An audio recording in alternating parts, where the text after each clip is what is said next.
Shalom, gente! Meu nome é Bia e eu queria contar um pouco do meu testemunho. Eu entrei na igreja no finalzinho dos meus 13 anos, lá em 2019. E nessa época, gente, eu era uma criança assim que tinha vivido muitas coisas. Apesar de ser muito nova, eu já tinha passado por IDME, já sofri muito por causa da minha cor, né? E os japoneses, eles me achavam muito diferente, né? Porque eu estudava na escola japonesa. Então, eu e a minha irmã, a gente vivia meio que só, né, na escola, porque a gente era muito diferente de todos aqueles que estavam lá. Então, eu sofri bastante com isso. E eu vivi uma vida onde havia muita tristeza no meu coração. Eu ia pra minha casa, voltava pra minha casa, ia pra escola. E eu só vivia isso, eu não tinha pra onde ir, porque minha mãe e meus pais, eles eram muito fechados, né? Então, eu nunca dormia na casa de uma amiga, eu não tinha essa infância. Então, eu ia pra escola e eu lembro que quando eu tentava entrar, assim, na sala, eu tinha muita ansiedade. Então, eu ficava parada na porta, assim, chorando. E teve um dia que o professor veio e ele me perguntou por que eu tava lá.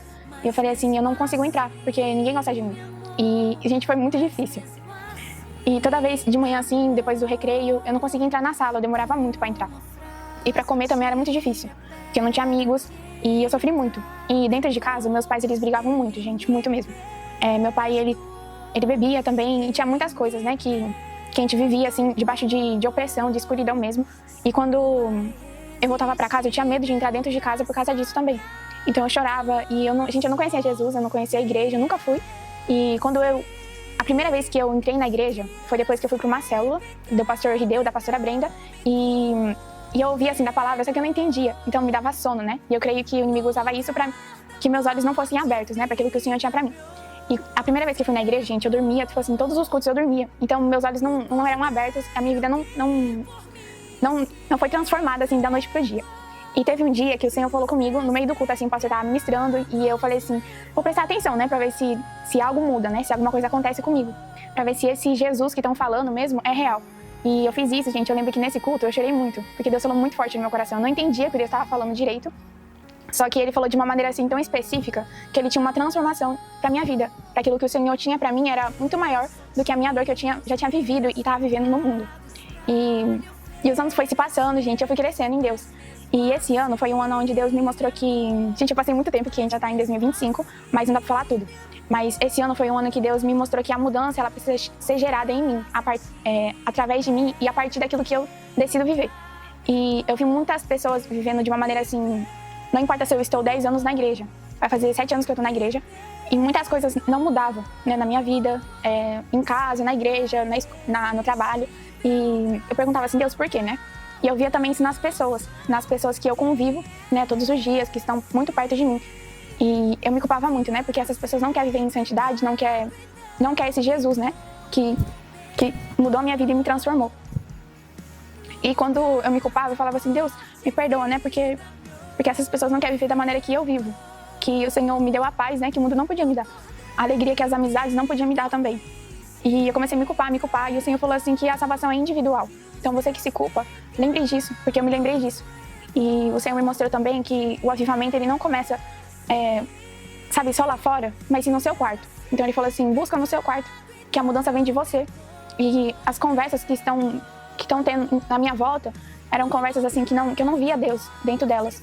E o Senhor me falou que eu preciso gerar isso, né? Não é através de broncas, de julgamento que eu vou dar para as pessoas, que isso vai ser mudado. Então ele falou assim, Bia, vai começar de você a mudança. Vai começar de você um bom caráter, a santidade, tudo começa em você. Mas através do momento que você se decidir se posicionar.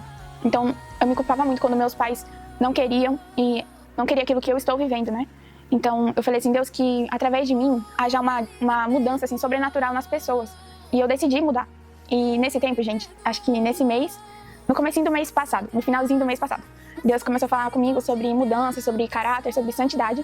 E quando eu tomei essa decisão de me posicionar, de mudar, de querer crescer como mulher, que eu já tenho 20 anos, e querer mudar, né, minhas atitudes, aquilo que eu falo, e não só quando eu vou ministrar, né, mas que isso seja gerado, né, no meu testemunho de vida, no trabalho, onde as pessoas possam ser alcançadas através do meu testemunho. E quando eu decidi me posicionar, o Senhor começou a transformar, né. Eu lembro que quando eu tô trabalhando, o Senhor fala muito comigo. E o dia inteiro a gente ficou de pé lá, muito cansada, e o Senhor fala comigo sobre muitas coisas. E pra você que acha que a mudança, eu vou mudar, mas nada vai acontecer. Ainda não vi, tipo, uma mudança assim na minha volta, uma mudança física, né? Onde a gente vê, essa pessoa tá vindo pra igreja, eu não vi isso ainda. Mas uma mudança que tem gerado que tem acontecido na minha vida foi eu ter ouvido mais a voz de Deus, né? Eu tinha me perdido e eu falei assim, Deus, onde está a tua voz, né? Então, quando eu me posicionei, eu mudei, assim, as minhas atitudes, aquilo que eu pensava, que eu falava, que eu fazia, o Senhor começou a falar muito comigo. E o Senhor, ele fala todo o tempo. E quem não estava ouvindo era eu. Então, quando eu tomei essa decisão de mudar, né? O Senhor começou a falar comigo no meu trabalho, na minha casa. Isso gerou uma paz maior, assim. Porque eu parei de me culpar pelas pessoas que não querem viver o Evangelho. Então, isso transformou minha vida e eu tenho vivido, gente, para alcançar aquilo que o Senhor tem para mim. E eu creio que tudo coopera para aqueles que amam a Ele. Então, hoje eu tô contando esse testemunho com muita fé de que Deus fará muitas coisas lá no futuro. E aquilo que Ele tem para mim é muito maior do que eu vivi lá no mundo, onde eu tentei preencher o vazio do meu coração, né? E hoje eu entendo que esse vazio, ele é do tamanho do amor de Deus por mim. Não importa se eu pequei, se eu errei, se eu tomei atitudes que não agradavam o coração dele. Então, hoje, eu creio que Ele pode mudar a sua vida, assim como Ele mudou a minha também. Não foi da noite pro dia, não foi... amanhã já minha vida transformou e tudo tá melhor, tá perfeito. Não foi assim, gente. Mas através de um posicionamento meu, eu vi que Deus transformou muitas coisas dentro do meu coração também. E o vazio que havia em mim não há mais hoje, não há carência, onde eu preciso preencher em pessoas. Mas sim, quando eu entendo isso, hoje eu tenho vivido esqueci a palavra. Mas eu tenho vivido, mesmo sozinha, quando não tem ninguém à minha volta, eu não sinto que eu preciso de pessoas para preencher isso. Porque eu tenho o Senhor comigo. Então, você que se sente sozinho, cansado, ou está sofrendo na escola também, assim como eu sofri, eu quero te dizer que tem uma saída para isso. Tem um refúgio, uma paz, uma alegria onde o mundo não pode te dar. Onde pessoas e nem relacionamentos, meninos, meninas, eles não podem preencher isso que está dentro de você. Onde você tenta se matar para tirar essa dor. Eu já tive isso, gente. Já tive vontade de me matar, de morrer, assim, porque eu não via sentido na minha vida. Mas hoje, com Cristo, eu sei que Ele tem um propósito para mim, para você, e através de mim, eu sei que pessoas que estão morrendo à minha volta podem ser alcançadas pelo meu testemunho. Então, eu estou aqui para te dizer que há vida na cruz, há vida quando Ele morreu por você. Então, você não tá sozinho. E eu creio que como o Senhor transformou a minha vida, Ele pode transformar a sua também. E é isso, gente. Esse é meu testemunho, um pouquinho assim do que eu vivi até hoje. Tem muitas coisas, mas espero que o Senhor tenha tocado no seu coração e que você decida também, né? Mudar o seu caráter, a sua vida, a sua santidade, porque isso vale muito mais do que você fumar, do que você beber, do que você tentar preencher e agradar as pessoas. Então é isso, gente. Que Deus te abençoe, que você decida, né, viver para Cristo, porque vale muito a pena.